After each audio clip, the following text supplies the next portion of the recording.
कोकणाचा विकास हेच ध्येय. अपेक्षा उमेदवार नागेश निमकर. कोकण हा आपला कॅलिफोर्निया आहे. कोकणातील पर्यटन व तरुणांच्या रोजगारासाठी आपण कटिबद्ध असल्याची ग्वाही कोकण पदवीधर मतदारसंघाचे अपक्ष उमेदवार नागेश निमकर यांनी आज एका पत्रकार परिषदेत दिली.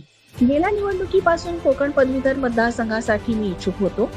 गेली 2 वर्ष ही निवडणूक लढवणार आणि जिंकणार असा मी निश्चय केलाय.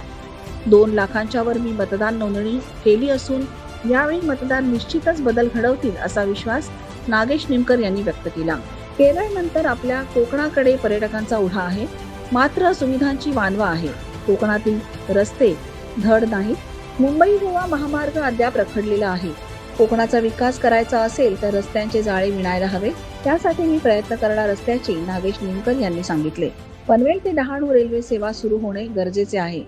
याबाबत पत्रव्यवहारही केला आहे.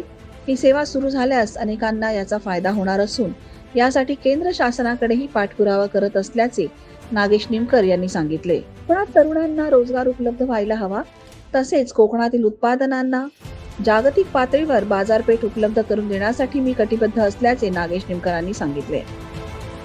मी विधान परिषद कोकण पदवीधर मतदारसंघातून उभा आहे. मी नागेश किसनराव निमकर. मला रिस्पॉन्स आता अपक्ष उमेदवार म्हणून मी उभा आहे आणि मला रिस्पॉन्स चांगला मिळत आहे. मी कोकणात आत्ताच कोकणचा दौरा करून आलेलो आहे. त्या ठिकाणी सुद्धा मला भरपूर रिस्पॉन्स मिळालेला आहे. पहिले मी पालघरमध्ये फिरलेलो आहे. पालघरमधनं मला रिस्पॉन्स मिळालेला आहे. आता ठाणा जो जिल्हा आहे त्याच्यामध्ये पण डोंबिवली, कल्याण, बदलापूर या ठिकाणी सुद्धा फिरलेलो आहे.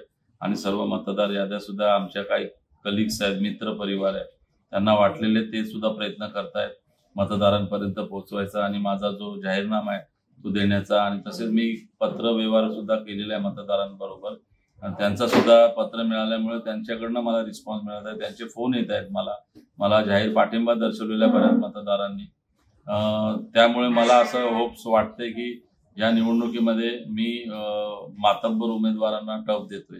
जिल्ह्यांच्या ज्या समस्या आहेत त्याच्यामध्ये कोकणातले पर्यटन विषय आले. पर्यटनचं तिथं वाव चांगला असताना जिथे पर्यटनला वाव मिळत नाही, तिकडचे काही राजकारणी ते काय कोकणासाठी काय करत नाही. गेले मी 20 वर्षापासून कोकणात फिरते. कोकण जसंच्या तसं आहे. मेन तर कोकणाचं जे दळणवळण आहे ते खूप फास्ट झालं पाहिजे. लोक गोव्यापर्यंत पोहोचतात पण कोकणात थांबत नाही, ही परिस्थिती आहे. तर कोकणाचा विकास होत नसल्यामुळे कोकणातले लोक सगळे मुंबईला कामाला गाव सोडून त्यांना नोकरीसाठी मुंबई, ठाणा या ठिकाणी यावं लागत आहे, पुण्याला जावं लागत आहे. ही परिस्थिती आज कोकणाची. कोकणाला एवढं निसर्गरम्य वातावरण दिलेलं आहे, एवढं छान वातावरण दिलेलं आहे, पण कोकणाचाच विकास होत नाही. त्याच्यामध्ये ठाणे जिल्ह्याचा विकास होताना दिसतोय, नवी मुंबई, पनवेलचा, पण ट्रॅफिकची समस्या भयंकर झालेली आहे. इथं टाउन प्लॅनिंगचं कायच नियोजन नाहीये ठाणे जिल्ह्यामध्ये. ती बिल्डिंग इथे उंचच्या उंच बांधतायत पण त्याच्या पार्किंगच्या सोयी नाही आणि रोड सगळे छोटे छोटे. त्याचं काहीच असं नियोजन होताना दिसत नाही. टी चंद्रशेखर जे आयुक्त होते ते आल्यानंतर ठाण्याचा जो कायापालट झाला त्याच्यानंतर कुठलाही असा अधिकारी ठाण्याचे आयुक्त म्हणून कधी असं ठोस इकडे काम करताना दिसत नाहीये. आणि ठाणेकर खास करून ट्रॅफिकच्या समस्येमध्ये जास्त त्रस्त आहेत. परत ठाणेकरांना सर्वात मोठा प्रॉब्लेम असा झालेला आहे की वारंवार घरपट्टीमध्ये वाढ होत आहे. वारंवार या जेवढे पण रहिवासी विभाग आहे त्या ठिकाणी आणि ठाणेकरांना ते कळतच नाहीये.